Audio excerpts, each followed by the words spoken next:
My children, if at this moment your eyes have rested upon these words, pay close attention because none of this happens by chance. It is not coincidence nor a passing distraction. Today the heavens are not silent. There is an urgency that crosses the invisible and compels me to speak a truth that many avoid facing. Celestial forces cry out intensely, and what will be revealed carries the weight of a warning that can no longer be ignored. Today, a disturbing reality unfolds before you. Images of the Virgin Mary are shedding tears of blood simultaneously in different sacred sanctuaries. The blood of the Mother touches the earth, and the question echoes within each heart. Will you look away, or will you have the courage to listen to the call that comes from above? I know the pain that grips your chests as you witness such unusual signs multiplying. I know the sleepless nights, the silent fear that makes you rise to watch over those you love.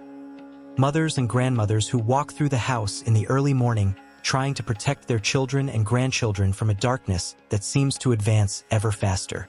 And if this message already touches you, now leave your like, because this is not just a common gesture, but a spiritual sign that you accept this grace and help this message reach more souls. Also write in the comments, Virgin Mary, protect my home, so that this prayer may echo and strengthen other hearts. And I am with you in this weeping, but now is no longer the time to hide in sadness. It is time to dry your tears, lift your spirits, and prepare for a battle that is not of flesh but of soul. In the moments that follow, I will not only reveal the mystery behind this blood that touches the altars, but I will also deliver to you what heaven has prepared as a defense. These will be simple steps, yet full of power, capable of raising around your home a firm protection, a barrier of grace that no evil will be able to cross. For the love of your children, do not abandon this moment, do not divert your attention, do not allow this message to be lost, because it may be the difference between being prepared or being surprised by what is already approaching. Soon you will learn how to invoke this protection and seal your homes, but first it is necessary to understand the gravity of what we are experiencing. One cannot understand the present without looking at the past, because heaven does not forget and history repeats itself. For those who still know how to listen, close the eyes of your tired body for a moment and open the eyes of your soul. Walk with me to a distant time, the year 1975, in an isolated place far from the noise of the world, in the cold mountains of Akita, Japan, where the silence was profound and the cutting wind pierced the snow-covered trees. There existed a small convent hidden from human eyes, a simple place where the cold was so intense that breath became visible in the air. But that environment carried a constant sacred presence, enveloped by the aroma of incense and the devotion of nightly prayers. In the center of that humble chapel rested an image, not made of gold or marble, but carved from simple wood, representing the Virgin Mary over the world. To human eyes, it was merely a lifeless object until the impossible happened, shaking not only that place but the faith of all who witnessed it. Imagine yourselves kneeling there in silence when suddenly something begins to change before your eyes. What was static gains movement. From the eyes of the image, a liquid begins to appear, first a shine, then real drops slowly trickling down, falling to the ground as if time had stopped. But what already seemed extraordinary becomes even more disturbing when that manifestation changes weeks later. A cross-shaped wound opens in the image's hand, and from it begins to flow blood, thick, real blood, marking the altar and exuding an odor that varied between sweetness and pain, as if it carried within itself the suffering of humanity. At that moment, it was no longer possible to deny it. It was like seeing the mother of the Creator herself expressing a silent pain for humanity, lost through faith that grows cold, through pride that blinds and leads to the abyss. Pay attention, because this is not an invented story nor illusory consolation. There were witnesses, there were records, there was an investigation. That phenomenon did not happen only once. It repeated itself 101 times over the years before many people. Priests, nuns, faithful, and even those who arrived doubting and left transformed, on their knees, tears in their eyes, recognizing that they were before something that surpasses all human explanation. And now, my children, understand what this means, because the signs reappear, and not without reason. Heaven still speaks, but few want to listen, and those who listen need to act while there is still time. And my children, listen with your hearts. I am telling you this openly, for I have not come to cause fear, but to lead you to the light that never fades. Many of you have heard of events that may affect the world, of signs that trouble the soul and make the heart tremble. Among them, you speak of a possible blackout, of a time of darkness that may surprise humanity. I tell you, do not let fear govern your thoughts, for he who lives in the grace of God never walks in true darkness. Even if the lights of the world go out, the light of Christ remains lit in the souls of those who welcome him. It is this light that you must seek. It is this flame that you must protect with all your strength. Do not worry only about what is material, but prepare your spirit, for it is in it that true security is found. Beloved children, many will be lost not because of events, but because they are already distant from God. They live as if they did not need the divine presence, as if they could sustain themselves only on the things of this world. And when trials come, their strength weakens, for they have not built their lives on the firm rock that is Jesus Christ. Therefore I ask you, establish your lives on the paths of my Son. Turn to him with sincerity, with true surrender, not just in words, but in actions. May your homes be places of faith, where God's presence is constant, where there is prayer, silence, and trust. Do not wait for signs to be fulfilled before seeking God. The time for conversion is now. Do not fear what may come, but fear living far from grace. Do not fear the darkness of the world, but rather the darkness that can enter the heart when it turns away from God's love. He who remains faithful will not be abandoned. Even in the most difficult hours, there will be peace within him, a peace that the world cannot offer. Children, strengthen yourselves. Be firm. Do not allow rumors and uncertainties to distance you from trust. Instead, let these moments draw you even closer to God. Pray more, trust more, love more. Sustain your families in faith. Teach those around you not to despair, but to trust. I walk with you. I intercede for each of you, and I lead you to the heart of Jesus. If you remain united to him, nothing can destroy your hope. Even if the world trembles, he who is in God remains standing. Many of you are restless, looking at the events of the world, hearing rumors and signs that make you think about the future with fear. I see you, I know your anxieties, and I understand your fears, but I tell you with a mother's tenderness, do not allow fear to be greater than your faith. When we speak of difficult times, of possible darkness that may befall humanity, you must not fix your gaze on the darkness, but on the light. Because darkness, however intense it may seem, never overcomes the light of God. And this light does not depend on energy, it does not depend on the world, it does not depend on men. It is born within those who live united to Jesus Christ. If a time comes when many feel lost, it will be because they have built their lives only on what is fleeting. How many trust more in material things than in divine providence? How many have forgotten prayer, the presence of God in their homes, the need to nourish their souls? When everything seems secure, many turn away. But when trials arrive, they realize they lack the essential. Therefore, my children, I call upon you insistently. Return to the essential. Turn to God with truth, not only in times of need, but every day of your lives. Make your home a place of prayer. Let there be a space for silence, for the presence of God, for a sincere encounter with him. Do not let your homes be dominated by distractions, by noise, by everything that distances you from heaven. Strengthen your faith as one who prepares a flame to withstand the wind. A weak flame is easily extinguished, but a well-nourished flame remains lit even amidst storms. So should your faith be: firm, constant, nourished by prayer, trust, and love. My children, take care of your families. Many homes are being weakened because God no longer occupies the center. And when God is not at the center, fear finds space, division grows, and peace disappears. Bring God back into your homes. Speak of him, live his teachings. Teach your children to trust and not to fear. If a time of difficulty comes, it will not be to destroy those who are in God, but to awaken those who are still spiritually asleep. Do not look at these moments as punishment, but as calls to conversion, as opportunities for return, as an invitation to true faith. I also ask you, my children, not to let yourselves be carried away by despair or confusion. The enemy desires exactly this, that your hearts be filled with fear, that you lose peace, that you doubt God's love. Do not allow it.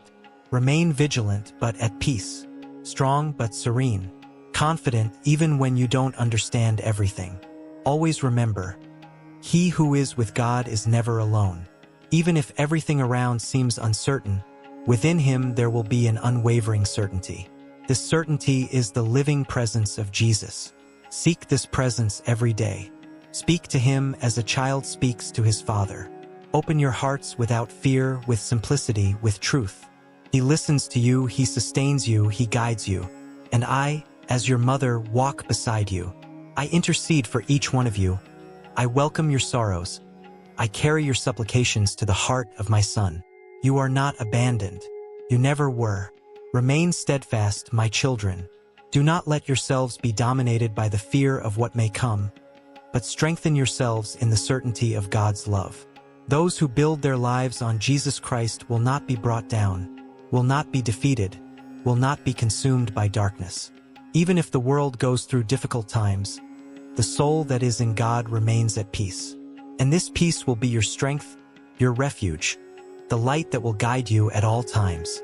My children, listen carefully to what I tell you, for these are words that descend from heaven like a silent but profound call, wishing to awaken your souls.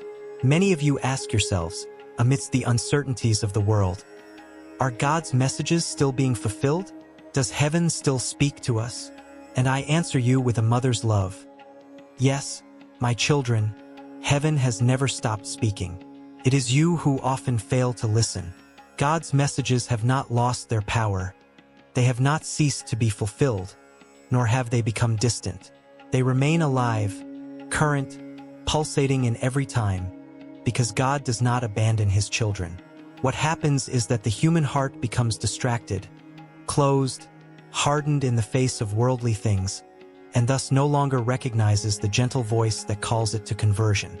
Understand, my children, that the call from heaven is not something fleeting, nor something that belongs only to the past. It is constant. It insists, full of love and mercy. Each message, each warning, each invitation to change your life is proof that God still seeks you, still waits for you, still desires to save your souls. But many expect grand signs, visible events, extraordinary proofs, and forget that the greatest calling happens in the silence of the heart. God speaks in the conscience, speaks in small inspirations, speaks through difficulties, pains, and anxieties that make you reflect. And I, as your mother, also come to remind you, to guide you, to lead you back to the path that leads to life. Do not doubt, therefore, if the messages materialize. Rather, ask yourselves, have I lived what heaven asks? Have I responded to the call to conversion? Have I truly sought God's presence in my life? Conversion, my children, is not an isolated moment. It is not just a passing decision. It is a continuous path, a daily transformation, a constant return to God's love. It is abandoning that which separates you from Him, renouncing sin, choosing to live in the light even when the world offers you darkness. Many wish to see changes in the world, but they do not begin with change within themselves. They want signs from heaven, but ignore the signs they have already received. They want answers, but they do not open themselves to listen. Therefore, I tell you with firmness and love, the greatest sign you can offer the world is your own transformation. When a heart is truly converted, heaven rejoices. When a soul returns to God, light once again conquers darkness. And this is what I desire for each of you, that you not only hear the messages, but that you live them. My children, the time you are living is a time of decision. Do not remain divided. Do not live halfway. Choose God with all your heart. Allow Him to transform your lives, your thoughts, your attitudes. Let grace enter where there was once resistance. I call you to conversion because I love you, because I see the dangers that surround you, but I also see the beauty that can be born in you when you surrender to God. Do not be afraid to change. Do not be afraid to start again. God's mercy is infinite, and there is always a way back. Remain attentive to the call from heaven. Do not harden your hearts. Do not postpone what needs to be transformed today. Each day is an opportunity. Each moment is an invitation. And remember, my children, God's messages are fulfilled, but above all, they desire to be fulfilled within you. It is in your hearts that the true work of God begins. My children, remain with me for a little longer, and let these words penetrate deeply into your hearts, for they are not just words, but a living, constant, and loving call that heaven addresses to you. I observe your anxieties, your doubts, your silent questions, and I see how many of you seek to understand the signs, desire certainty, wish to know if what comes from God is still being fulfilled. But I tell you, with tenderness and also with firmness, heaven has not ceased to act, nor has it ceased to speak, nor has it ceased to fulfill what it announces. God remains the same yesterday, today, and forever. His promises do not fail. His warnings are not empty, and his voice is not silenced. What changes, my children, is the disposition of the human heart to listen, to welcome, and to obey. Many of you live waiting to see in order to believe, waiting for great events to then recognize God's action. But heaven is not limited to the extraordinary. It also manifests itself in the simple, in the everyday, in the silence that many ignore. How many times has God called you and you did not perceive it? How many times have you been invited to change, but you postponed it, thinking that there was still time? I tell you, the time is now. The call from heaven is for this moment, for this generation, for you who are alive in this time. Do not wait for a tomorrow that may not be lived as you imagine. Each day is a gift, an opportunity to return, a chance to start again. The conversion I ask of you is not merely external. It is not just changing some visible attitudes, but it is a profound transformation that begins within. It is necessary that your hearts be renewed, that your thoughts be purified, that your intentions be aligned with the will of God. It is necessary to leave behind pride, indifference, the spiritual coldness that has distanced so many souls from grace. My children, many will be lost not for lack of warnings, but for lack of response. Heaven has spoken, has warned, has called insistently, but how many truly listen? How many take it seriously? How many decide to change their lives? Do not be like those who hear, are moved for a moment, but soon return to the same paths. Be firm, be constant, be true in your faith. Do not live a superficial faith, dependent on circumstances, but a rooted faith that remains even in difficulties. The world offers you distractions, illusions, easy paths that seem pleasant, but which lead you away from the truth. And little by little, without realizing it, many are distancing themselves from God. When they realize it, their hearts are already cold, their souls are already weary, and the presence of God is no longer felt as before. That is why I call you urgently, but also with love, return. Return to the path that leads to life. There is still time. There is still mercy. There is still grace being poured out upon you. Do not be afraid to acknowledge your weaknesses. Do not be afraid to start again. God does not reject a repentant heart. On the contrary, he welcomes it, restores it, strengthens it. And you who doubt, who wonder if the messages are being fulfilled, look around you, but above all look within yourselves. How many changes could have already happened if you had responded sooner? How many graces have been offered and not received? Understand, my children, God's messages are not merely predictions of events, but invitations to transformation. The greatest fulfillment of these messages occurs when a soul decides to return to God. This is the most beautiful, most profound, most important miracle. I invite you to live with greater spiritual awareness. Do not live distracted. Do not live as if God were distant. He is near, he sees you, he calls you by name. Strengthen your spiritual life. Seek moments of silence. Distance yourselves, even if only for a few moments, from the noise of the world. It is in silence that the voice of God becomes clearer.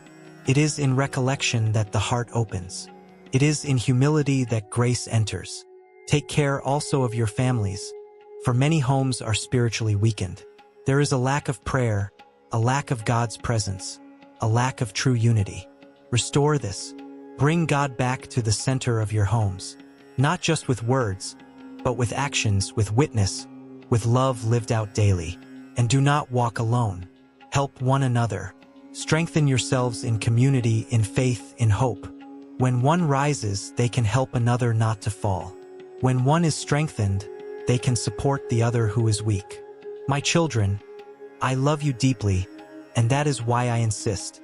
Do not ignore the call from heaven. Do not postpone your conversion. Do not harden your hearts. Allow God to transform your lives now. Allow His grace to reach you. Allow His light to illuminate every area of your existence. If we respond to this call, you will find a peace that does not depend on circumstances, a strength that does not come from yourselves, and a hope that never fades.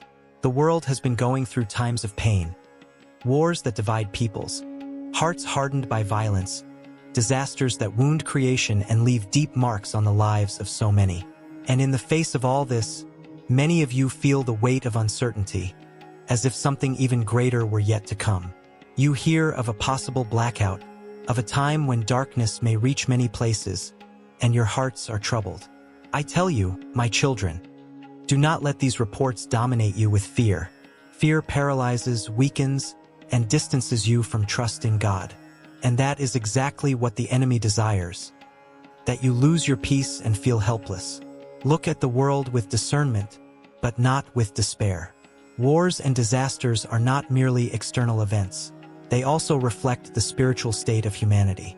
When man turns away from God, he loses inner peace, and this absence of peace spreads, reaching families, nations, and all of creation. Therefore, more than fearing what may happen, you must understand the call that lies behind all this. Heaven calls you to conversion. Heaven calls you to return to the essential. Heaven calls you to rebuild what has been destroyed within you. If darkness comes to the world, remember, true light does not come from material things, but from God. Many may feel lost without what they have always trusted in, but those who have cultivated faith will have within them a light that never goes out. Prepare yourselves, my children, but not only with external concerns. Prepare your souls. Strengthen your faith. Nourish your trust in God. Because when the soul is firm, no trial can completely overthrow it. Transform your homes into places of peace. Do not allow them to be dominated by fear, anxiety, or division. Let them be havens of prayer, unity, and trust. Where there is faith, there is protection. Where there is God, there is hope. I also ask you, take care of one another. In difficult times, love must grow, not diminish. Help those who are weak, comfort those who are afflicted, be a presence of light in the lives of those who are in darkness. Thus, even amidst difficulties, God's love will continue to manifest itself. Do not forget that no trial is greater than the grace that God can grant. Nothing escapes His gaze. Nothing happens without Him allowing a greater good, even when you do not understand. My children, do not live imprisoned by the fear of the future. Live firmly in faith in the present. Each day is an opportunity to strengthen your soul, to draw closer to God, to grow in love. I walk with you through all of this. I do not abandon you. I carry your sorrows to the heart of my Son and intercede for you constantly. Even when you do not feel it, even when everything seems silent, I am by your side. Remain steadfast. Do not let the wars of the world destroy the peace of your hearts. Do not let external disasters shake your trust in God. And do not let the possible darkness make you forget that the true light lives within those who remain in Christ. I also see the unease that grows within you when you hear of even more difficult times, of a possible darkness that could reach many places. And as a mother, I tell you, do not allow affliction to dominate you, but also do not close your eyes to the call that is being made. There is a time when God allows humanity to experience its own choices, not to destroy it, but to awaken it. When man turns away from the light, he inevitably encounters darkness, not as punishment, but as a consequence of living far from the source of life. Understand, my children, that the wars you see do not begin only on battlefields, but within hearts. They begin when love grows cold, when forgiveness is refused, when pride becomes greater than humility. And the disasters that frighten you so much also remind you that creation suffers when man turns away from the Creator. All this, my children, is a call. Profound, urgent call, full of mercy. It is not a call of condemnation, but of return. Heaven does not speak to you to frighten you, but to awaken you before it is too late. When you hear of a possible blackout, many of you think only of the lack of material light, of hardship, of the fear of the unknown. But I invite you to look beyond that. There is a darkness that is far more dangerous. The one that enters the soul when God is no longer sought, when faith weakens, when the heart closes. If a time of external darkness comes, it will be brief compared to eternity. But inner darkness can last a lifetime if there is no conversion. Therefore, I insist, take care of your soul above all else. Strengthen that which is eternal. My children, how many live as if God did not exist, as if life were only what is seen and touched? They build their securities on fleeting things and forget that everything in this world is fragile. When something gets out of control, despair takes over because there is no firm foundation.